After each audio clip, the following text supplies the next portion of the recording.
Hello student, ज्ञान orbit में आपका स्वागत है। मैं हूं श्वेता शाह और आज मैं एनसीईआरटी क्लास 6 के जियोग्राफी बुक के chapter 3 motions of the earth का एक्सप्लेन करने वाली। तो मोशन से हमें क्या पता चलता है? मूवमेंट। कुछ भी चीज़ का जो मूवमेंट होता है उसे मोशंस कहते हैं। ठीक है, अब मैं एक एग्जांपल देती हूँ। आप एक ट्री के साइड में खड़े हो, ठीक है ना, और अगर मैं आपको कहूँ कि आप उस ट्री के चारों ओर चक्कर लगाओ तो आप अपने जगह में से पूरी तरह से ट्री के चारों ओर चक्कर लगा रहे हो, ठीक है ना, तो उससे रिवॉल्यूशन कहते हैं। और अगर आप अपने ही जगह में खड़े होकर बस यूं ही घूमते रहें तो उसे रोटेशन कहते हैं। ठीक उसी तरह से अर्थ भी जब अपने ही जगह में घूमता है, अपने एक्सिस में घूमता है, तो उससे रोटेशन कहते हैं। जिस जो 24 आवर्स लगता है घूमने में, और इसी के वजह से डे एंड नाइट होता है। लेकिन अगर अर्थ सन के चारों ओर रिवॉल्व करे, घूमे, तो उसे रिवॉल्यूशन कहते हैं। ठीक है, the axis of the earth which is an imaginary line. अब एक्सिस क्या होता है? ये एक इमेजिनरी लाइन है। आप एक ग्लोब खरीदोगे तो ग्लोब में आप ये नोटिस करोगे कि अर्थ थोड़ा टिल्टेड टाइप का रहेगा, थोड़ा झुका हुआ सा रहेगा। हाँ, तो आप उसमें देख सकते हो इमेजिनरी लाइन जो स्टैंड रहता है ना, वही आप समझ लेना एक्सिस है। तो वो 66 एंगल के होते हैं विथ इट्स ऑर्बिट प्लान, अपने ऑर्बिट प्लान के साथ होते हैं, यानी अपने ऑर्बिट में है ये घूमते हैं हमारा earth. The plane form by orbit known as orbital plane, यानी जब अर्थ सन के चारों ओर घूमता है तो अपने ही रास्ते में, यानी ऑर्बिटल प्लान के ही रास्ते में घूमते हैं। ठीक है, the earth receive light from the sun. हमें ये मालूम है कि सन के जरिए ही अर्थ को लाइट्स मिलता है। तो अर्थ क्या है ना, ये स्पेरिकल शेप में है, यानी गोल है, जिस वजह से सन का पूरी तरह से रोशनी एक ही समय में पूरे अर्थ में नहीं हो सकता। पूरे अर्थ को रोशनी एक ही टाइम में नहीं कर सकता, क्योंकि अर्थ तो गोल है ना। तो इसलिए हाफ पार्ट जो सन के डायरेक्शन में होता है वो हाफ पार्ट डे कहलाता है, और जो ऑपोजिट पार्ट होता है जिसमें सन का रोशनी नहीं पहुंच पाता है तो वो डार्क यानी नाइट कहते हैं वो। ठीक है, तो सर्कल ऑफ इल्यूमिनेशन किसे कहते हैं? आप फिगर देखो 3.2 में, सर्कल ऑफ इल्यूमिनेशन उसमें लिखा भी हुआ है, जो शेप नाइट एंड डे को सेपरेट कर रहा है। ठीक है, तो उस इमेजिनरी लाइन को इल्यूमिनेशन कहते हैं। तो फिगर 3.1 में आप देख पा रहे हो कि अर्थ को 3 भाग में बांटा गया है। एक तो टॉपिकल मतलब अर्थ का 3 इमेजिनरी लाइन बनाया गया है, जैसे tropical of cancer, equator, tropical of Capricorn. ठीक है, आगे बढ़ते हैं।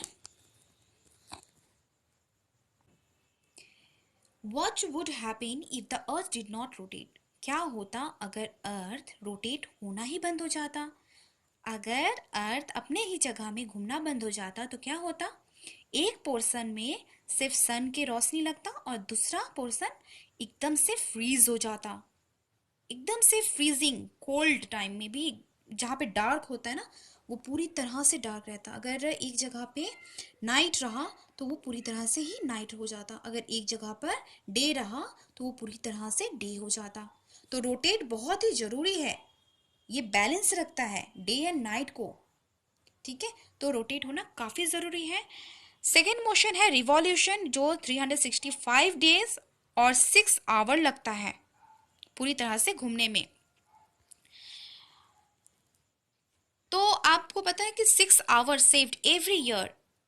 ये जो 6 आवर है ना, हम पूरी तरह से इग्नोर कर देते हैं, क्योंकि हमें मालूम है कि एक साल में 365 डेज होते हैं, लेकिन अर्थ रिवॉल्व लगाने में 365 डेज एंड 6 आवर्स लगता है। तो जैसे एक साल में 6 आवर्स को हम लोग इग्नोर कर देते हैं, है ना। सेकेंड आवर में भी 6 आवर जो जो सेकेंड ईयर में भी हम लोग 6 आवर को इग्नोर कर देते हैं, तो 6 + 6 12 आवर्स हो गया। ठीक उसी तरह से फिर थर्ड ईयर में 6 आवर को फिर इग्नोर कर देते हैं, फोर्थ ईयर में भी 6 आवर को इग्नोर कर देते हैं, तो 6 + 6 + 6 + 6 24 आवर, यानी 1 डेज एक्स्ट्रा हो जाता है। तभी तो हम लोग लीप ईयर मनाते हैं। मतलब कभी कभी 29 डेज के फरवरी होते हैं।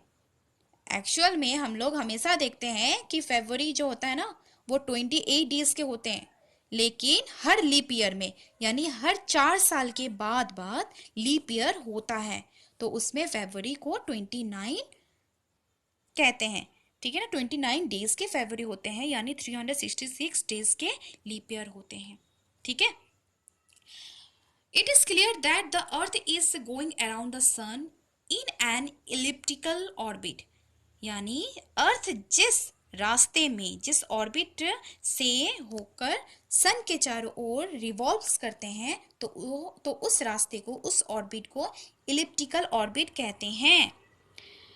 A year is usually divided into summer. हमें ये भी मालूम है कि जो एक साल होते हैं ना, तो उसमें summer, winter, spring, autumn season ये सब होते हैं। तो सीजन भी अर्थ के रिवॉल्व के वजह से ही चेंज होता है। तो कैसे चेंज होता है, चलिए पढ़ते हैं।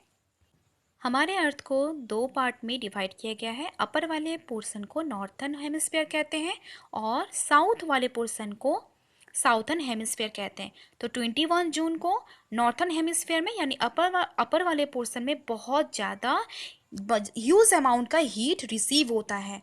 ठीक है, तो इस वजह से 21 जून को लॉन्गेस्ट डे माना जाता है पूरे ईयर का, और शॉर्टेस्ट नाइट माना जाता है 21 डेज को। क्योंकि टॉपिकल ऑफ कैंसर कहाँ है, ये तो नॉर्थ हेमिस्फीयर में है। ठीक है, तो ये टॉपिकल ऑफ कैंसर में बहुत ज़्यादा ही सनलाइट उस दिन बहुत ही रिसीव होता है, तो इस वजह से 21 जून को लॉन्गेस्ट डे कहा जाता है। तो इसे समर सोल्स्टिस भी कहते हैं, मतलब उस समय बहुत ज़्यादा ही समर, यहाँ पे गर्मी होता है।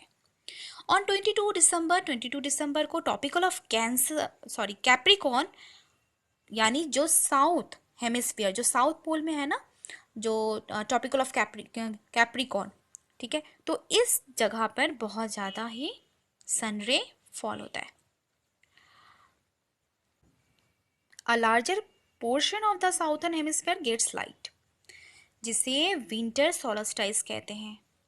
ओके, और ये 22 दिसंबर को ही ऐसा होता है। तो नेक्स्ट पढ़ते हैं 21 मार्च और सितंबर 23, direct rays of the sun fall on the equator, यानी इक्वेटर में एकदम से डायरेक्ट सन का जो रे होता है वो 21 मार्च और 23 सितंबर को डायरेक्ट इक्वेटर में फॉल होता है। उस दिन ना ज़्यादा गर्म होता, उस दिन equal day and equal nights होता है, जिसे इक्विनॉक्स कहते हैं। ठीक है, on 23 September it is autumn season in the northern hemisphere. 23 सितंबर को नॉर्थर्न हेमिस्फीयर यानी अपर वाले पोर्शन में जितने भी सारे कंट्रीज होते हैं, वो सारे कंट्रीज में ऑटम सीजन होते हैं। लेकिन जो साउथर्न पोर्शन, जैसे ऑस्ट्रेलिया हो गया है ना, वो अर्थ के साउथ वाले पोर्शन में पड़ते हैं। तो इस समय में 21 मार्च को बिल्कुल ऑपोजिट होता है। देख पा रहे हो, व्हेन इट इज 21 मार्च को नॉर्थर्न हेमिस्फीयर में स्प्रिंग होता है और साउथर्न हेमिस्फीयर में ऑटम होता है। तो यही रहा आपका चैप्टर। मिलते हैं नेक्स्ट क्लास में। Thank you.